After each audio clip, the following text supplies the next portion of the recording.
you ever wondered what it's like for you or a friend to be in an abusive relationship? My guest today, Chinonye Chukunta, will answer that question. I'm your host, Lexi Barrett, and you're watching Kean Talk.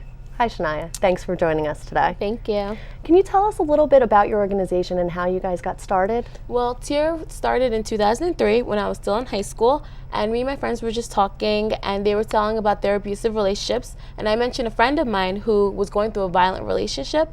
I went to the guidance counselor, and she was just like, well, if your friend doesn't come talk to me, there's nothing that can be done. So we were like, well, where does one go for help if they're a teen? So we decided to create TIER. Now, is it the responsibility of a friend to bring it to the attention of an adult or somebody that can get the other person help, the one that's going through it? One of our models for TIER is always that if you're in the safety network of a victim, then it is always your responsibility to report the abuse. That includes friends, that includes teachers, it includes parents, anyone who may notice the situation that is even going on. Okay. What was the worst story that you've ever heard? The worst story would definitely have to be from a girl that we got an email from. She was talking about an abusive relationship that she actually had with her father, and later on it transpired into a relationship that she ended up having with a boyfriend, and just the years of the continued abuse. And we just wanted to so badly help her, but she was all the way across the world, so there was nothing that we could do. Now, do you think, in personal opinion of course, do you think that the fact that she had an abusive relationship with her father, do you think that that's part of the reason that, I don't want to say that she allowed it, but why it transpired with the boyfriend? Definitely, but not always. It's always hard to tell because abuse can come from anywhere. Just because you may have had abusive parents doesn't mean that you will go through an abusive relationship, and just vice versa.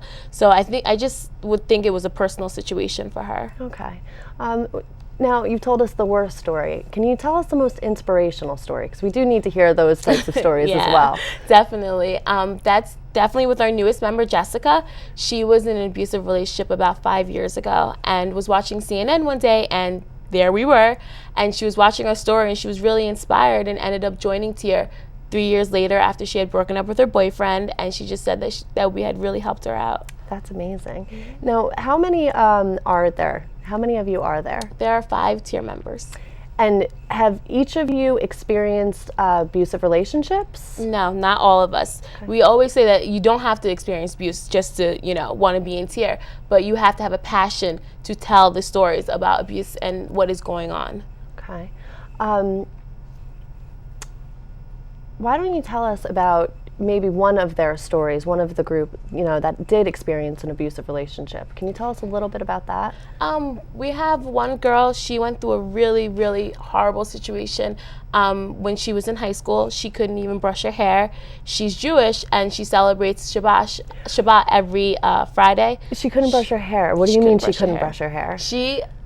Abusers like to have control over everything that happens. That includes what you look like, who you're talking to, what you're wearing, everything. So she couldn't brush her hair because he said that it was a symbol of her trying to get sexy for other guys. Wow, that's horrible. Yeah. Well, I definitely want to hear much more about that, and we're getting the single to wrap it up. Thank you for Chinonye, and thank you for joining us for Kean Talk. I'm Lexi Barrett.